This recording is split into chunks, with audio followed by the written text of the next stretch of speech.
जैन समाजाचं हॉस्टेल स्वतः घेण्याचा प्रयत्न करताय।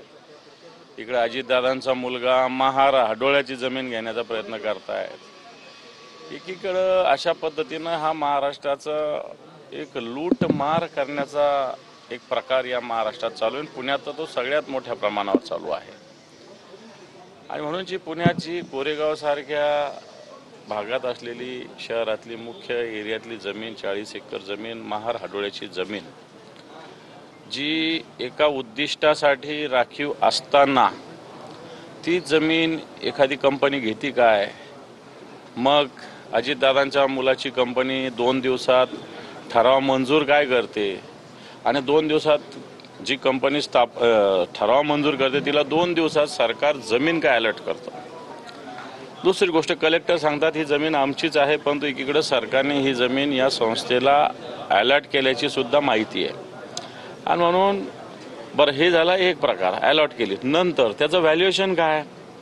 व्हॅल्युएशन पुण्यातलं जर 40 एकर जमीन कोरेगाव पार्क सारख्या भागातली असेल तर त्याचं व्हॅल्युएशन मिनिमम 1800 कोटी येतं। मिनिमम मॅक्झिमम ते 2500 3000 कोटी पण 1800 कोटी। मग यांनी किती व्हॅल्युएशन दाखवलं? 300 कोटी आणि रजिस्ट्री किती रुपयात झाली? 500 रुपयाच्या बॉन्डवर। आम्हाला सांगा की समजा महार हडोळ्याची जमीन जरी घेता आली तरी रेडी रेकनर रेट लावावा लागतो।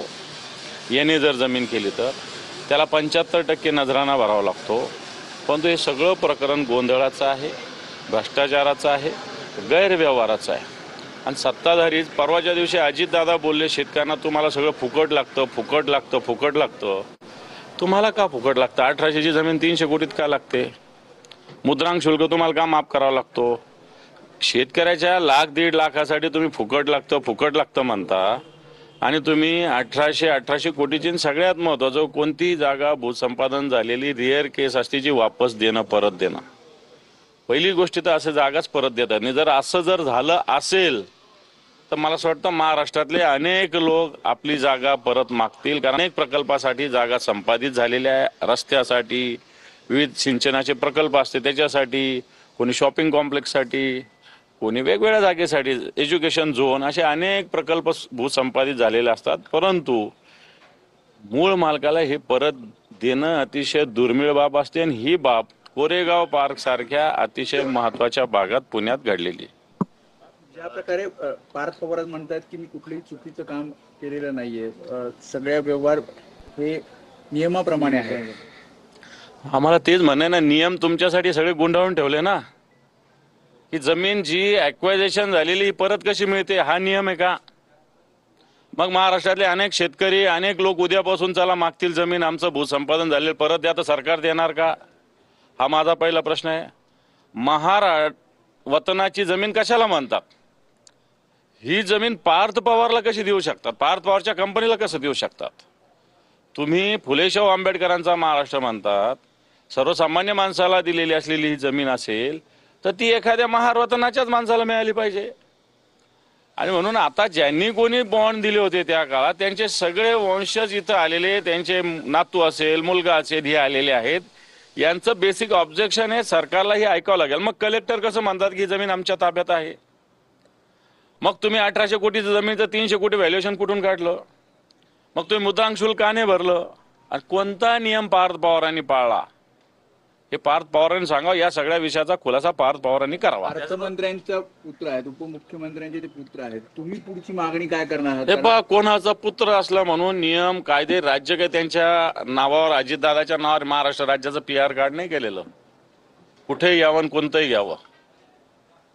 पार्थ पवार जर राज्याच्या अर्थमंत्र्याचा पुत्र असेल असावा, त्याच्याविषयी काय प्रश्न? त्यांनी संपत्ती कमावी त्याच्याविषयी काय ऑब्जेक्शन असायचं काय कारण नाही?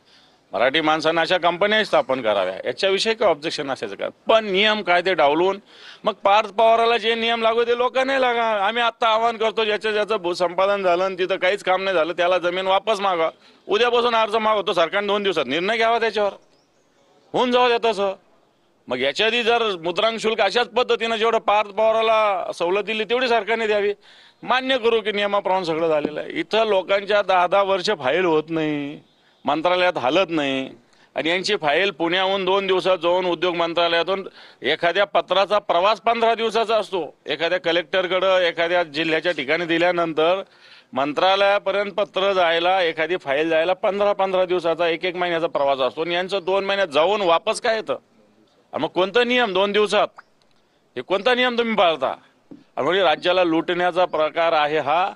मेवा भाऊ असतील, मोदी शहा म्हणतात ना खाऊंगा ना खाने दूंगा, अब सब खा रहे और सबको खिला रहे, अशा प्रकारची स्थिती झालेली आहे.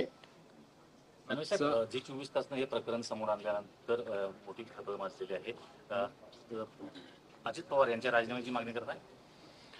अजून या प्रकरणाचं डिटेलमध्ये जावं लागेल. पण जर अजितदादाचा राजकीय वापर, राजकीय हे केला असेल तर मला असं वाटतं अजितदादासारखी व्यक्ती फार नाकानं कांदे सोलते ना, त्यांना याचं उत्तर द्यावं लागेल. आजचा मराठवाड्याचा दुसरा दिवस आहे दौऱ्याचा. काल ज्या पद्धतीने 4 ते 5 ठिकाणी शेतकऱ्यांशी संवाद साधल्यानंतर खासदार श्रीकांत शिंदेंनी टीका केली आहे की मुख्यमंत्री असताना घराच्या बाहेर पडले नाही, मुख्यमंत्री असताना काय मदत केली ती दाखवा. आता तुम्ही मदतीची मला असं वाटतं फेकाफेकी करण्यापेक्षा, गद्दारी करण्यापेक्षा, या महाराष्ट्राला लुटण्यापेक्षा घरात बसून नीट काम केलेलंही चांगलं आहे. शेतकऱ्यांकडे येऊन बघा, शेतकरी कोणाचं नाव घेतात. 2 लाखाची कर्जमुक्ती कोणी केली हे कोण सांगतात? हे जरा येऊन श्रीकांत शिंदे जे आहेत राजपुत्र, त्यांनी मला असं वाटतं या सगळ्या गोष्टी बघाव्या. घरात बसून त्यावेळेस का तुम्ही फार फिरत होते का? काय कोविडच्या काळामध्ये फिरत होते लोक? मोदी फिरत होते, शहा फिरत होते, तुम्ही फिरत होते, सगळे लोक घरात होते. आणि म्हणून मला असं वाटतं वारंवार अशा पद्धतीनं टीका टिप्पणी करणं हा चुकीचा प्रकार आहे. उद्धवजी ठाकरे साहेब जनतेतले आहेत. सर्वसामान्य शेतकऱ्याशी गावागावात पोहोचतात. गावागावात नुसते कार्यक्रम 25 असतील आमचे, पण त्याच्यापेक्षा 100 गावात ते थांबलेले आहे. 50 लोक असले तरी तिथे त्यांच्या थांबलेले आहे, त्यांच्या व्यथा ऐकलेल्या उद्धवजींनी. तेव्हा हा दौरा काय 25 गावाचा आणि मराठवाड्याच्या 8 जिल्ह्याचा नाही, तर जवळपास 50-60 तालुक्यामध्ये 100-150 गावात उद्धवजी थांबणार आहेत. तर श्रीकांत टीका करायची नेहमीची अर्थ आमचा दौरा झोंबलेला आहे. पदाधिकाऱ्यांच्या काल बैठका सुद्धा, म्हणजे रोज बैठका सुद्धा घेतल्या जाणार आहेत आणि स्थानिक